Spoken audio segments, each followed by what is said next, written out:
सकाळी उठल्यावर काही विशिष्ट लक्षणे दिसत असतील तर ती रक्तदाब धोकादायकरित्या वाढल्याची सूचना असू शकते.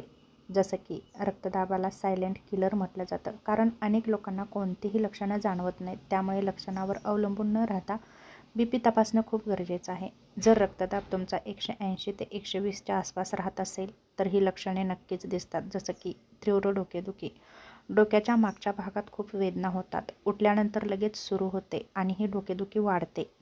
नेहमीच्या डोकेदुखीपेक्षाही जास्त तीव्र असते, चक्कर येते, उठल्यावर डोकं गरगरल्यासारखं होतं, चालताना तोल जातो, बेशुद्ध पडण्याची भावना होते, धूसर दिसतं, दृष्टी धूसर होते, डोळ्यासमोर काळे ठिपके किंवा चमक दिसते, अचानक दृष्टी कमी होऊ शकते, छातीत दुखू शकतं, छातीत दाब, जडपणा, वेदना जाणवते, वेदना खांदा, हात किंवा जबड्याकडे जाते. ही स्थिती हृदयाशी संबंधितही असू शकते.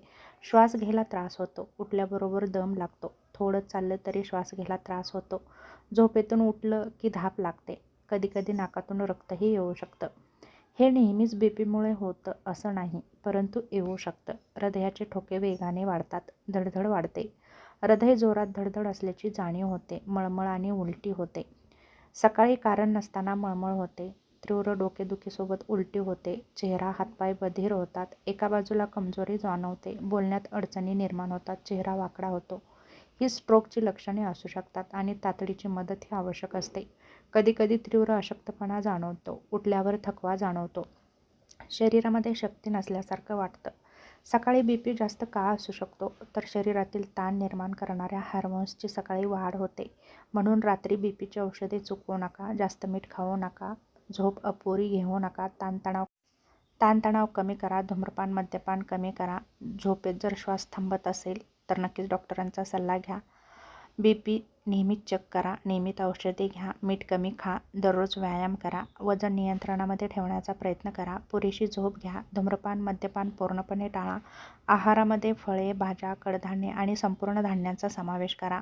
BP जर 180 किंवा 120 किंवा त्याहून अधिक असेल तर मात्र नक्कीच तुमची तीव्र डोकेदुखी जाणवू शकते, छातीत दुखू शकतं, श्वास घ्यायला त्रास होऊ शकतो, दृष्टी अचानक कमी होऊ शकते, बोलण्यात अडचणी निर्माण होऊ शकतात, हातपायात कमजोरी येते, बधीरपणा जाणवतो, गोंधळ किंवा बेशुद्धची स्थिती निर्माण होते. यापैकी जर कोणतं लक्षण असेल तर कोणताही विलंब न करता तुम्ही रुग्णालयामध्ये जाणं खूप गरजेचं आहे. जर वेळेवर उपचार मिळाले तर नक्कीच आपण सामान्य स्थितीमध्ये जीवन जगू शकतो. जर विलंब केला तर याचे आपल्या शरीरावरती वाईट परिणामही होऊ शकतात आणि त्याचबरोबर आपला एखादा अवयवही निकामी होऊ शकतो.